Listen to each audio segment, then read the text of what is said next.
Hey, this is Ben from Black Talon Design. Today I've got a special treat for you. I'm going to be making two charcuterie boards at the same time. One inspired by a forest theme and the other by the ocean. Both of these boards started off life as the same apple tree. An apple tree that came down in a storm about a year before this video.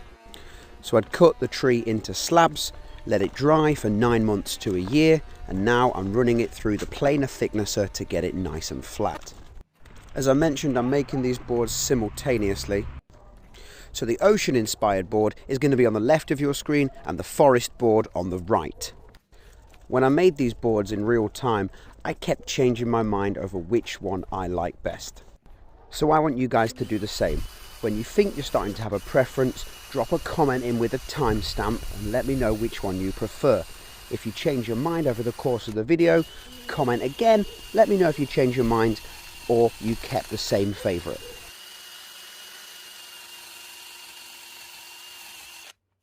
It was really interesting working on these two projects at the same time because each build has its own set of unique problems which require unique solutions.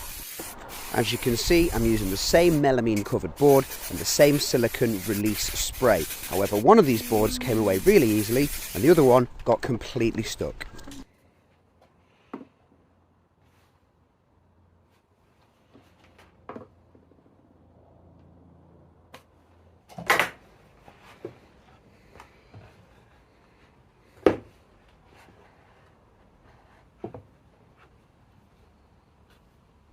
For each of these boards, I started with an epoxy base layer.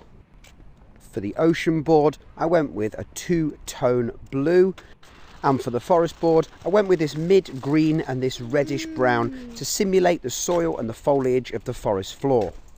I'm then going to add in some detail with some fun inlays and little characters, and finally finish it off with a transparent top coat of epoxy. Straight away you'll notice the first difference between our two pieces of wood from the same tree. The one on the forest board had far more of these little cracks that required filling with epoxy.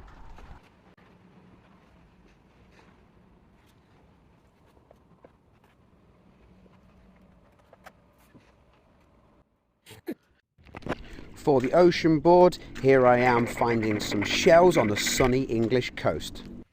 For the forest board, I decided not to use real leaves. That's because you have to dry them and press them properly in order for them to be used. Otherwise, they have a lot of moisture still inside and can cause the epoxy not to set or incur extra yellowing.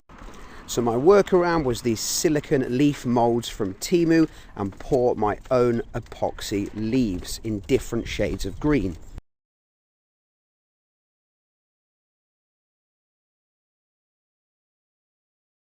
The next step was surprisingly time consuming, deciding on a layout.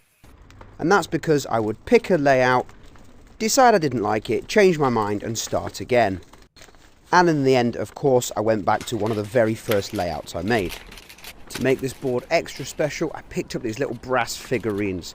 For the ocean board, we've got starfish, octopus and a crab. And for the forest board, we have a stag beetle and a couple of ants. And these are going to nest nicely amongst the shells or leaves. Once I'd poured the base layer, it was time to apply the layout and put the leaves and shells and rocks and brass figurines into the mould.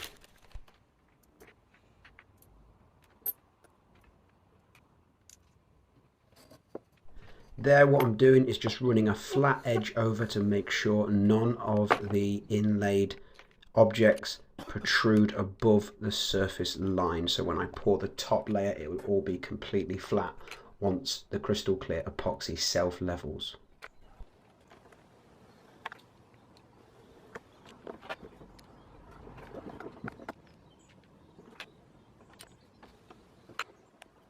For the forest board, I decided to cut a handle into the design, so I'm just blocking off this section here just so that I don't waste epoxy.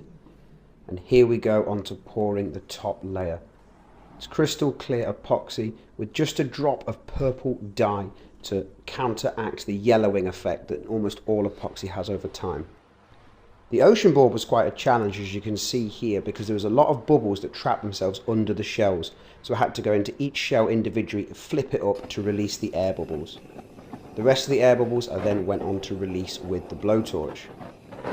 Although I have recently changed technique and now I'm much more fond of the heat gun. Probably because my butane is not great and ends up setting everything on fire.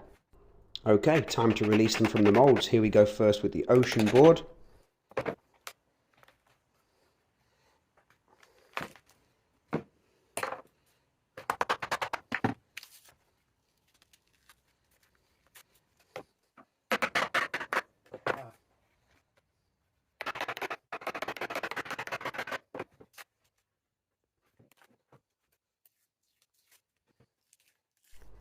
And as you can see, despite a little bit of tape still being attached, that came off pretty easily and pretty smoothly.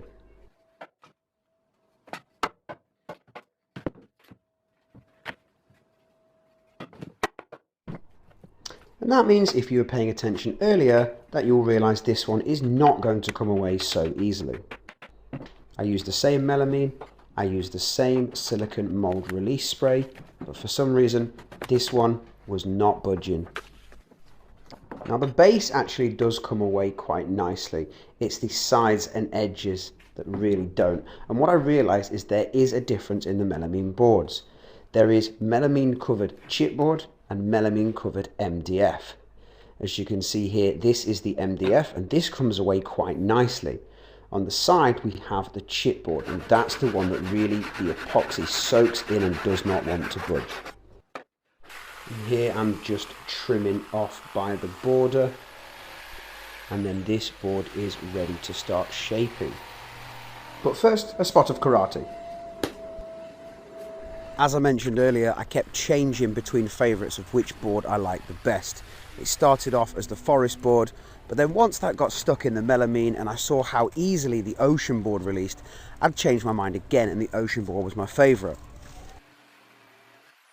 Then once I began shaping and carving the handle, I think the scales tipped back in favour of the forest board.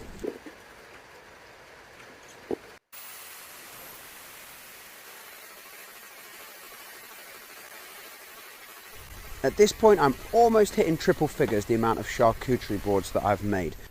So to make things a little easier, quicker and simpler, I have these templates of my favourite handle designs. Then it's a quick drill, a quick jig, and we're almost ready for shaping and sanding.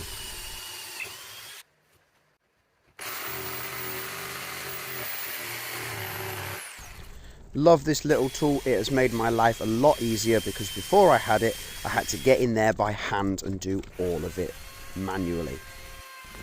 Adding a 1/4 inch round over around the whole board.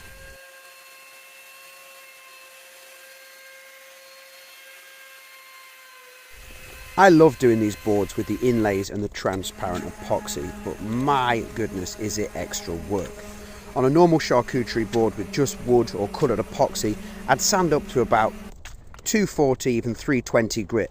On these transparent ones with the clear epoxy, I'm sanding all the way to 4000 grit to get it completely see-through. Finishing them off here with some 100% natural food grade mineral oil.